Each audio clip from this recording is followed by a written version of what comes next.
mental health is not just looking at your mental health work. It's also looking at having other comprehensive anti-discrimination policies and safeguards.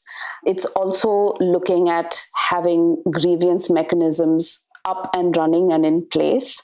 Other than the policy bit of it, I think having supportive spaces at work. And again, those are not going to come up. People are not going to feel supported if they aren't visibilized, if the dynamics aren't really looked at. In a hyper-competitive world, most often senior managers, successful people seem to believe there is a compulsion to show always that you are invincible, you are macho, you are great, I think authenticity and vulnerability, if senior leadership can display to talk about their personal issues and anxieties or challenges they face, it makes people around more comfortable to come across and share without feeling that it is something abnormal or it is humiliating or inferior to go through similar emotions and experiences.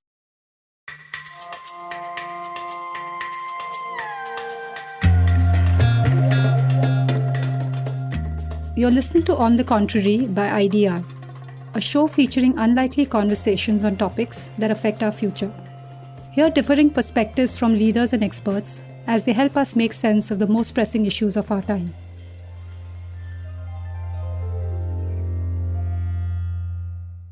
Since the launch of the World Happiness Report 9 years ago, India's ranking on this index has kept falling every year. It has gone down from 111 in 2013 to as low as 139 last year, which is a drop of 25%. There's a strong correlation between happiness and mental health. Research done by renowned economist Richard Layard, who's also the co-editor of the World Happiness Report, has shown that eliminating mental health issues such as depression and anxiety would increase happiness by 20%. Given this, the stigma that we have around mental health in India isn't helping us as a nation. Plus, the never-ending lockdowns and the blurring work-life boundaries during the pandemic seem to have further aggravated issues of loneliness and isolation. So the one thing that has become clear over the past 2 years that we've been living with COVID is that conversations around mental health need to take center stage. We need to take a hard look at how mental health is looked at and addressed in the country, especially at workplaces. There is a need to move beyond the current tokenistic approach, beyond wellness and yoga retreats and workshops, and to think of mental health as a person's right. Organizations need to expand their understanding of mental health and create a safe space for dialogue amongst employees, especially as the office work landscape continues to change due to the pandemic. But does the onus lie entirely on the organization? Where does the organization's responsibility end and the individuals begin? When should the organization step in when it comes to the well-being of its employees? Answering these questions and more will be our two guests, Dr. Santrupt Misra and Raj Mariwala. Santrupt Misra is an industry stalwart when it comes to people management and HR, and a business leader with more than 3 decades of experience. He's currently the group director at Carbon Black, the director for chemicals, as well as the director for group human resources at the Aditya Birla Group. Santrupt has also various academic qualifications to his credit across political science, management, industrial relations, and public administration. Our second guest is Raj Mariwala. Raj is a director at Mariwala Health Initiative, or MHI. MHI is an organization that works on various mental health initiatives with a focus on creating awareness about mental health for marginalized communities. Raj also currently serves on the boards of the Global Mental Health Action Network, the Lancet Commission on Stigma and Discrimination, as well as the nonprofit Parcham that serves adolescent girls through sports. So Raj, if I can start with you, what are the structural issues that impact how mental health is looked at and addressed in the country? And how do you think we can seek to change this? So mental health within the country is largely seen in a dominantly biomedical paradigm.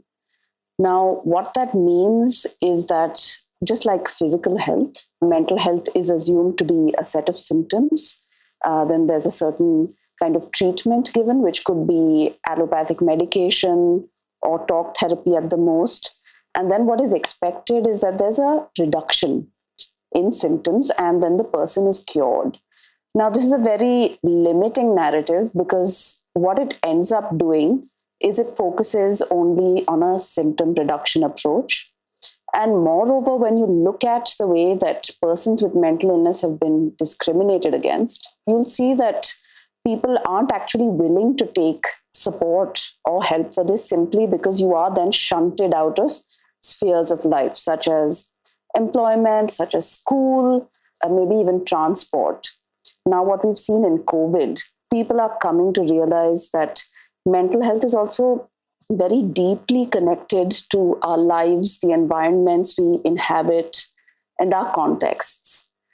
So it's not enough for me to say I will provide maybe a psychiatrist or I would provide a counselor, and especially when it comes to workplace mental health, right? It's a piecemeal approach. And so I think then that affects how we look at workplace mental health as well, rather than saying, let's look at our workplace or let's look at a school and see what are the stressors that are born out of this environment. So in a structural sense, that's how mental health has been looked at. And there are definitely some alternative paradigms one should really consider if we are to look at addressing mental health issues. You touched upon, mental health issues in organizations. So Santrupt, when you run a company, right? I mean, there are business compulsions of revenues, targets, deadlines, but you also have to factor in employee well-being and their mental health. As a business, how do you manage this? And are there trade-offs? And does this work differently if you're a larger, well-resourced organization versus, say, smaller organizations that might have more resource constraints? First of all, I think all well-run organizations that are truly productive do realize and understand that they are productive because their people are in a state of equanimity where they are able to bring their best on the job, because an organization's performance would always be unsustainable and short-term if people are not at ease with both the organization and the work context in which they are.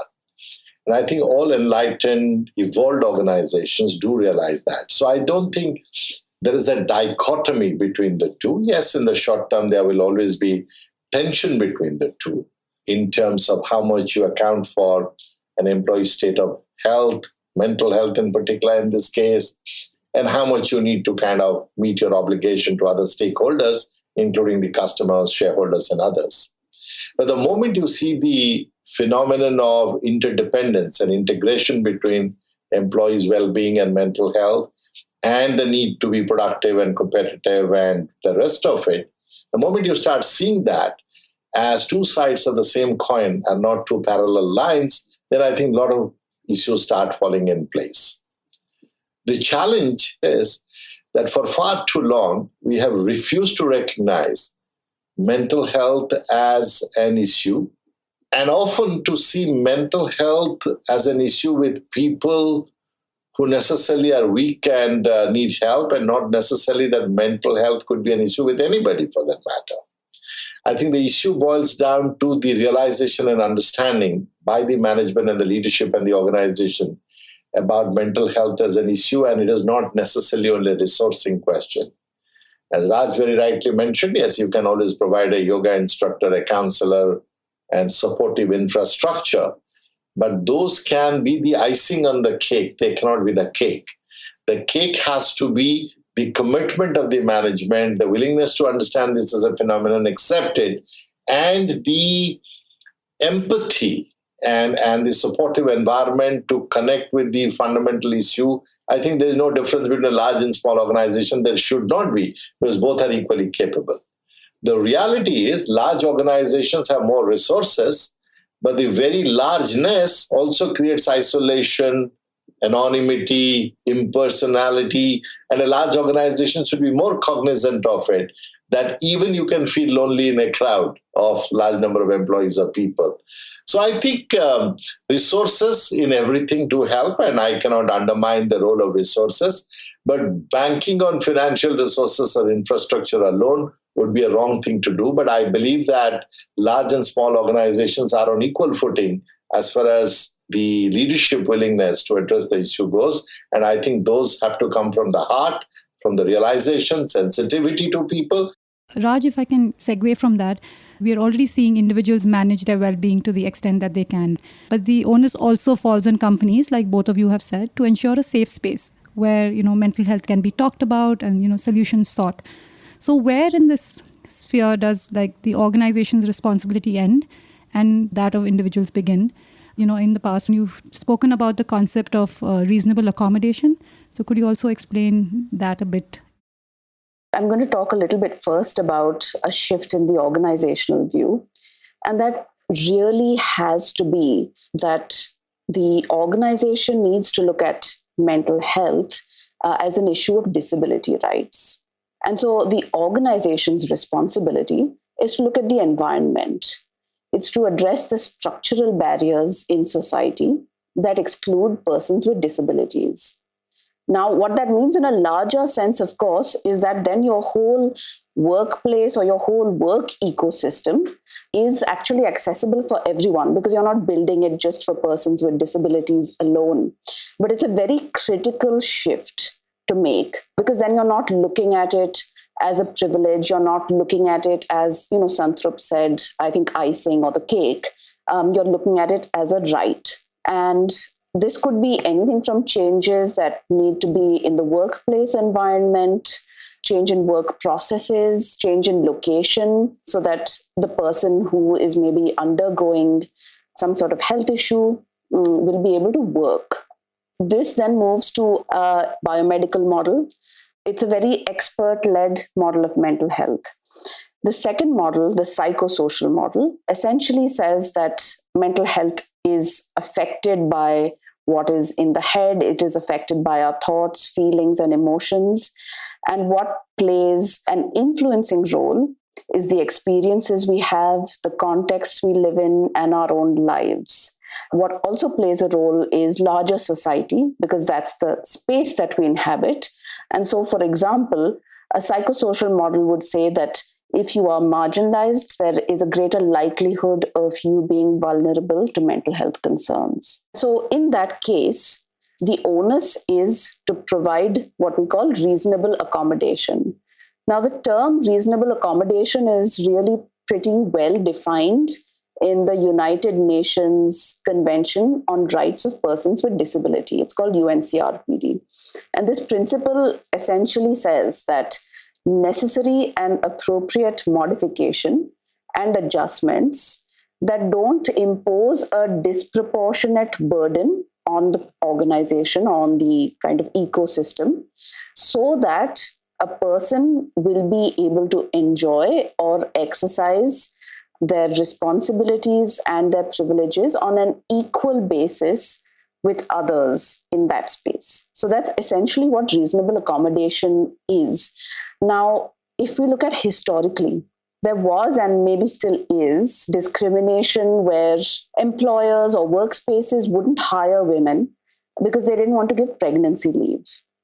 Now, due to advocacy that has shifted, pregnancy and maternity leave is considered, an employee's right, or even parenting leave is considered an employee's right. So what's stopping us from giving similarly related mental health accommodation is just because now society has come to see this as routine.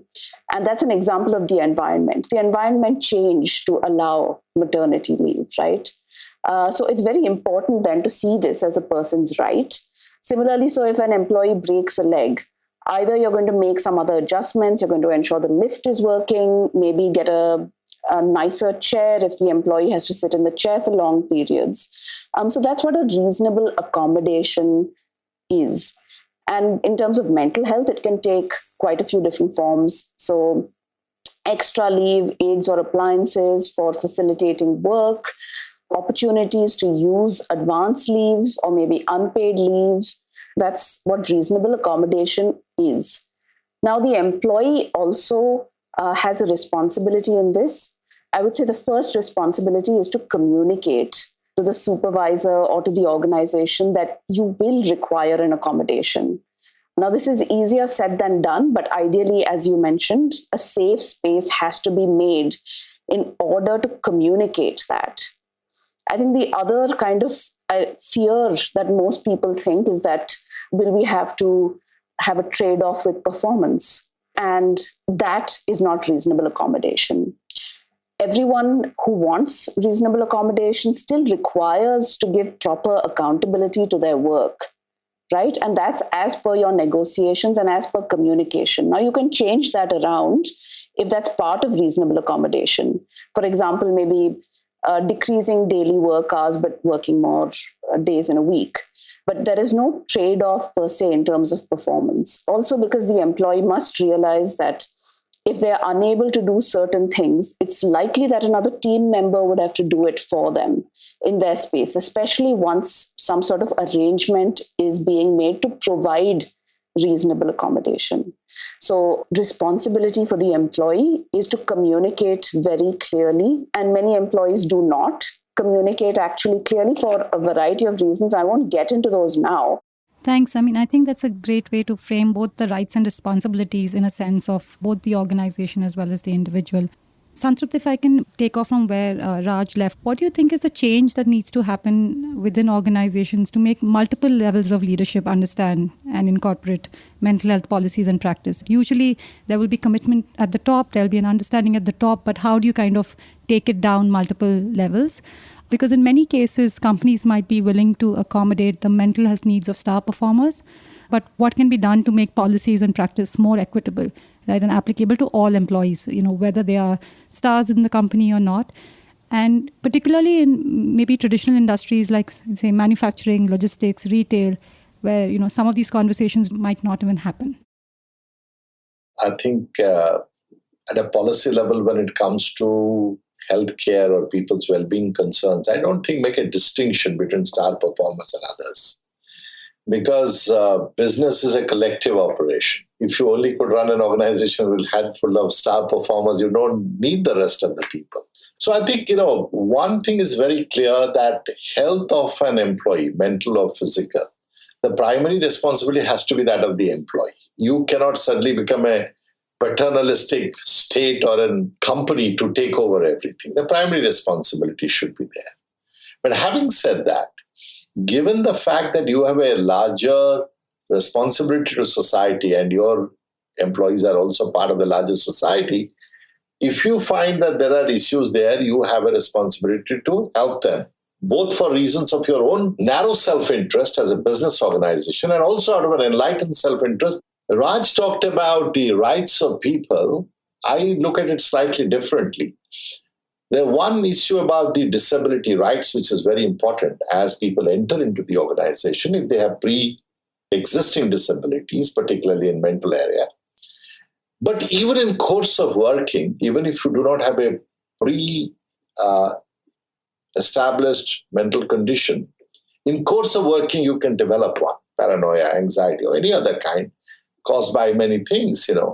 Many years ago, if I may give one moment an example, there was an outstanding worker in a factory in India, in Mumbai. He used to go to the factory every day at 8 o'clock, taking his tiffin box, saying bye to his wife and everything. And some days later, when he was not at home, a colleague came and dropped in and said, "Why has he not been coming to work?" His wife said, "I'm surprised. Every day he carries his usual dabba and goes out, and I had no idea that he comes back every day at 6 o'clock or 7 o'clock as normally he returns. I had no clue that he is not at work." So this co-worker started following him as this guy exited from home for next few days. And he used to leave his home and go to another place and sit with people and play cards and come back and everything. And some days he will go to the railway station to take the train. The train comes, people get off, get in. The train leaves, he doesn't get in. Next train comes, people get off, get in, he doesn't get in. After a few moments, he'll walk away and go and play cards with friends and come back home at 7 o'clock as if he had gone to workplace. When he was taken by colleagues who trusted him, were friendly, and had a conversation with him, the amazing thing they discovered was that suddenly this employee had developed a crowd phobia about getting into that rush hour train and getting out. So he would watch for the train coming, people get in, get out, and couldn't muster the courage to get in or try to get in. And after 2-3 attempts, he just walked away and played and could never share. As Raj was saying, a lot of people now don't share for very many reasons. Went away. Now, What I'm saying is during the course of work, people can develop many kinds of problems. And I think employers do have a responsibility to find ways to kind of notice that and help creating a sensitive culture with managers. And if you can create more awareness about mental health issues that are there and how do they impact how people notice, I think that is one thing that organizations can do. The second is a little bit of role modeling. In a hyper-competitive world, most often senior managers, successful people seem to believe there is a compulsion to show always that you are invincible, you are macho, you are great, I think authenticity and vulnerability, if senior leadership can display to talk about their personal issues and anxieties or challenges they face, it makes people around more comfortable to come across and share without feeling that it is something abnormal or it is humiliating or inferior to go through similar emotions and experiences. So I always encourage people, my colleagues at senior level and everyone, that there is a need and merit in being more authentic and to be able to express your own vulnerability. Raj, if I can ask you the same question, what needs to change within organizations? One is, I've already said, that the organization needs to adopt a disability rights approach. And this is not just for those who come in as persons with disability, but for everyone, because it applies to everyone, right? I think the second point is the leader of the enterprise. Now, about 1.5 years ago, we did a research on leaders, the entrepreneurs, the heads of different growth-ready businesses. And we found that obviously, as anyone else, they face certain unique life stressors. But I think the critical point here is that they never shared this with either their co-workers, their top management teams, their peers. And so any sort of help or support they needed was only inward looking. So I would agree with Santrupt and say that there does definitely need to be some role modeling. If the head of the organization or if the senior leadership of the organization doesn't feel safe enough to talk about this, how are you going to expect your employees to talk about it? Right? So there does need to be this very visible commitment and articulation from top management that there are mental health concerns or I may be undergoing distress. Simply because, mental illness is a hard word for many people to grapple with. Distress is a much easier term to look at. Also because, I'm going to borrow from a colleague of mine, these are her lines, visibility without protection is a trap. So it's very important that the policies are in place and the top leadership makes sure that everyone knows.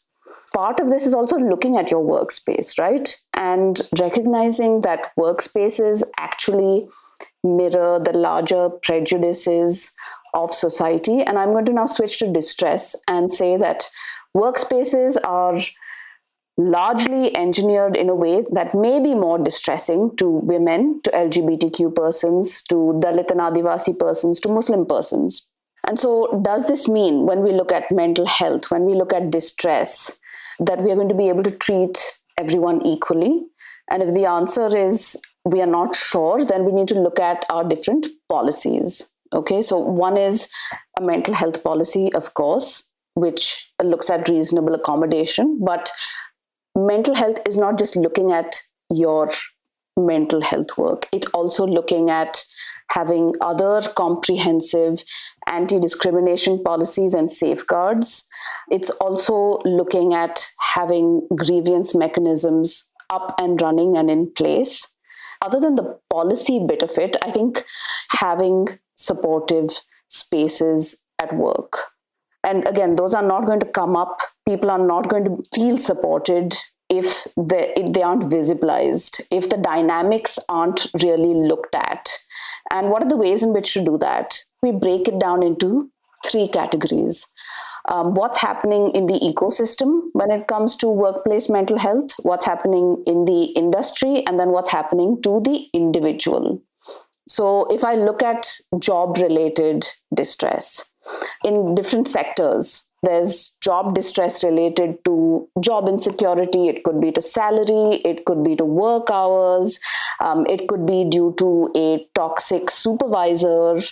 It could be due to toxic peers. For example, how would it be like for a trans woman to worry every day about using the bathroom? Or, for example, high pressure targets.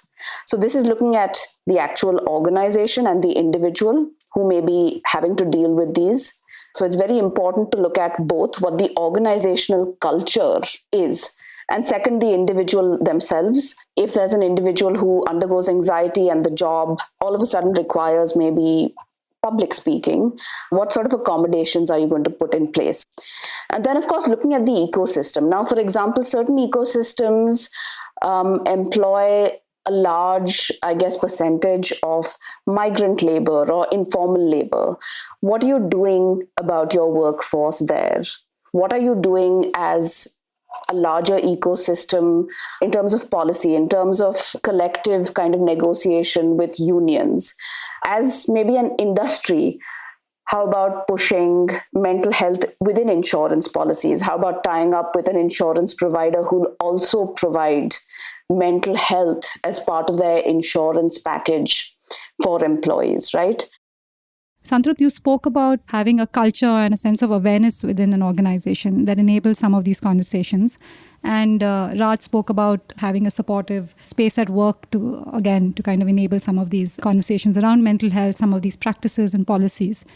At the Aditya Birla Group, you wear multiple hats, right? As group head of HR, and plus you run multiple businesses.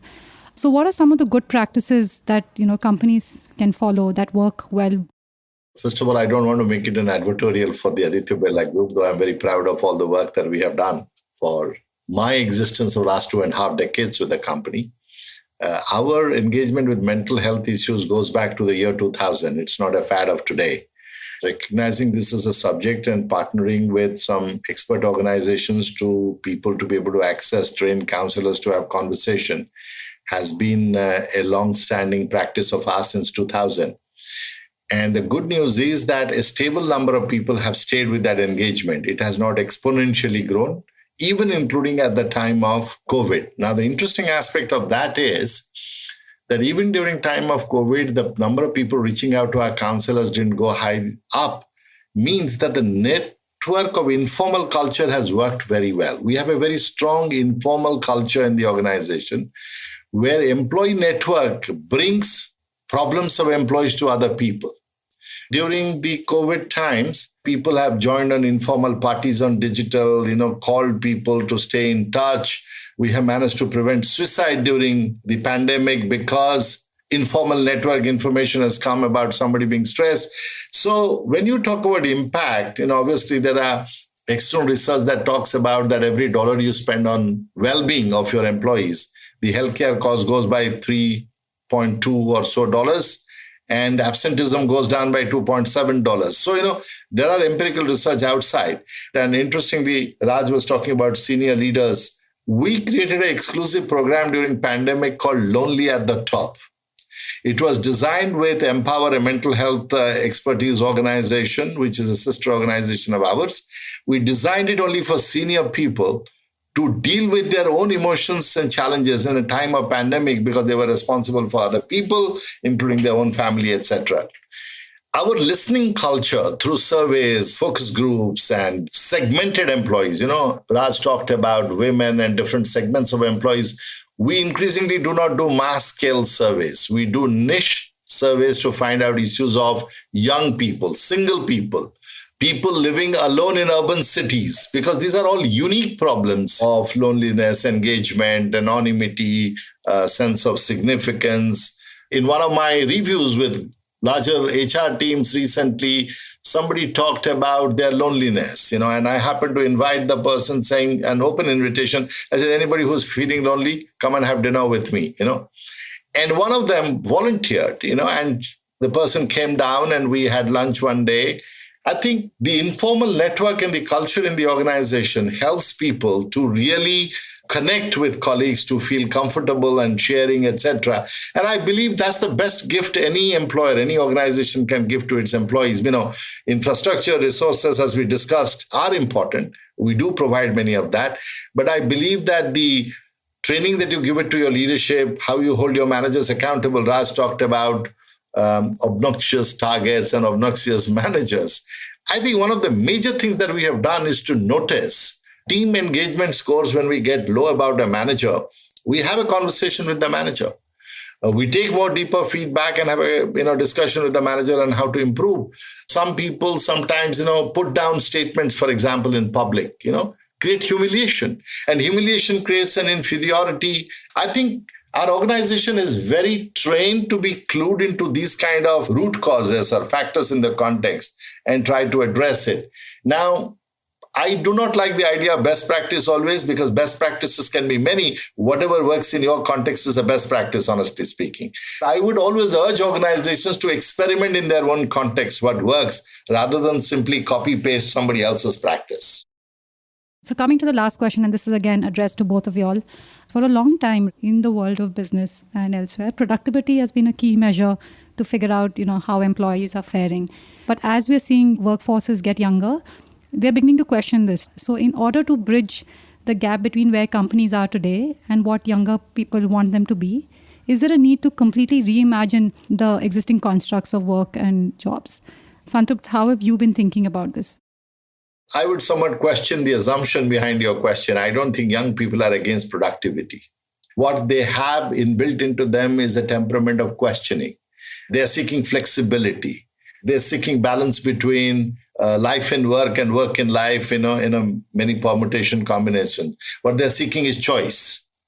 So I think as long as an organization is sensitive and clued into the contemporary generations and understand their psyche and doesn't judge it, and tries to not stretch and bend to meet every requirement of everybody, but understand the broad trends and pattern and create opportunities of that kind, that is going a long way.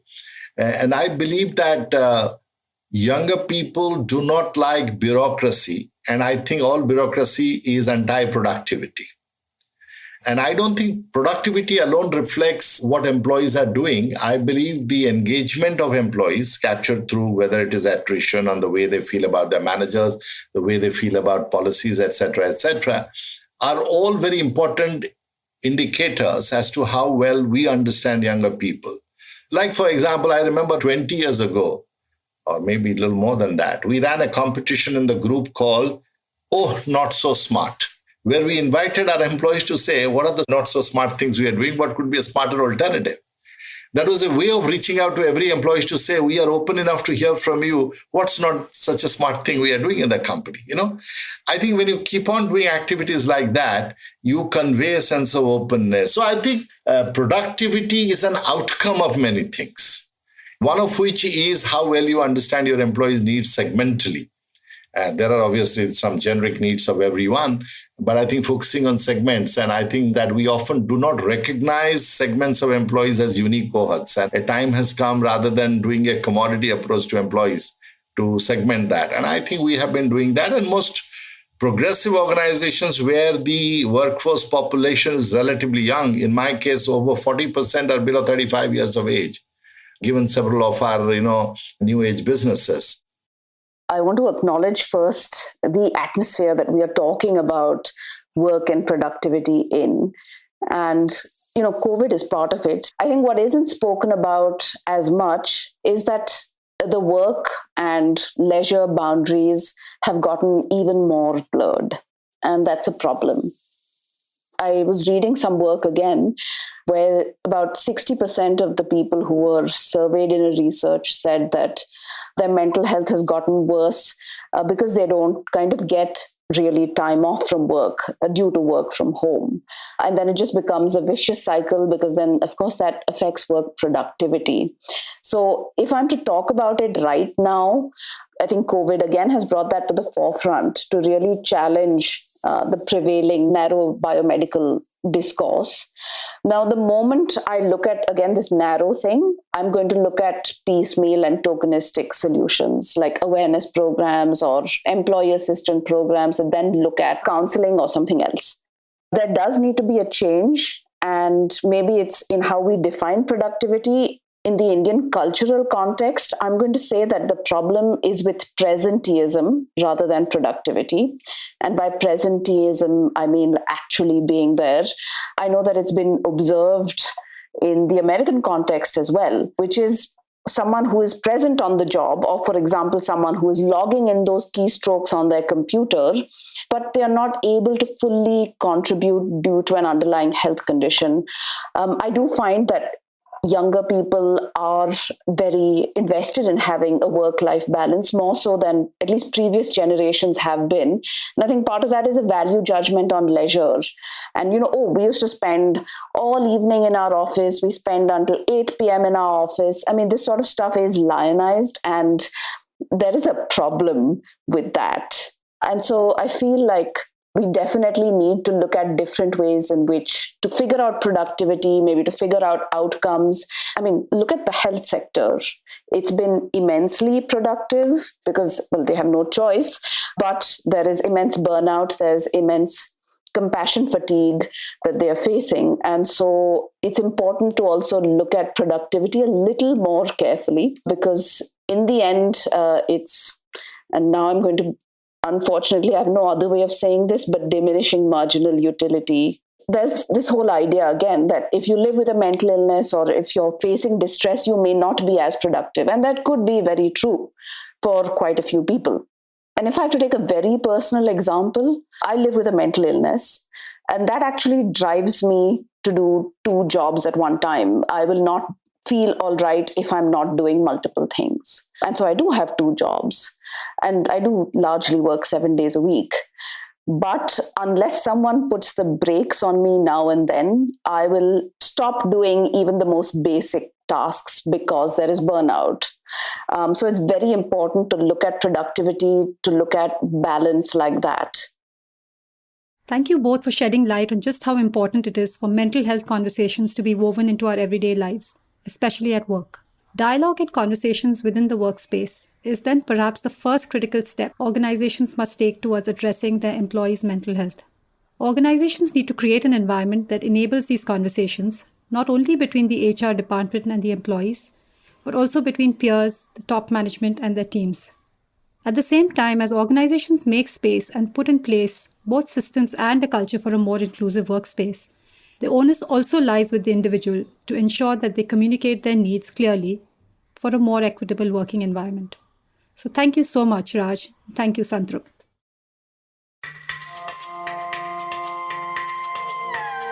Thank you for listening to On the Contrary by IDR.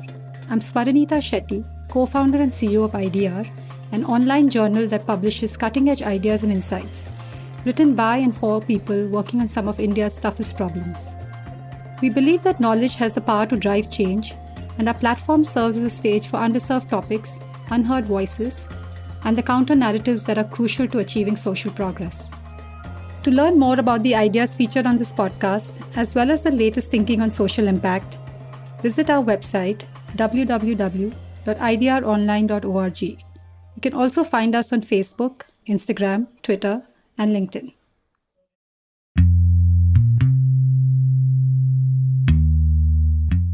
On the Contrary is produced by Rachita Vora, Smarnita Shetty, and Shreya Adhikari. This episode was hosted by Smarnita Shetty, co-founder and CEO at IDR.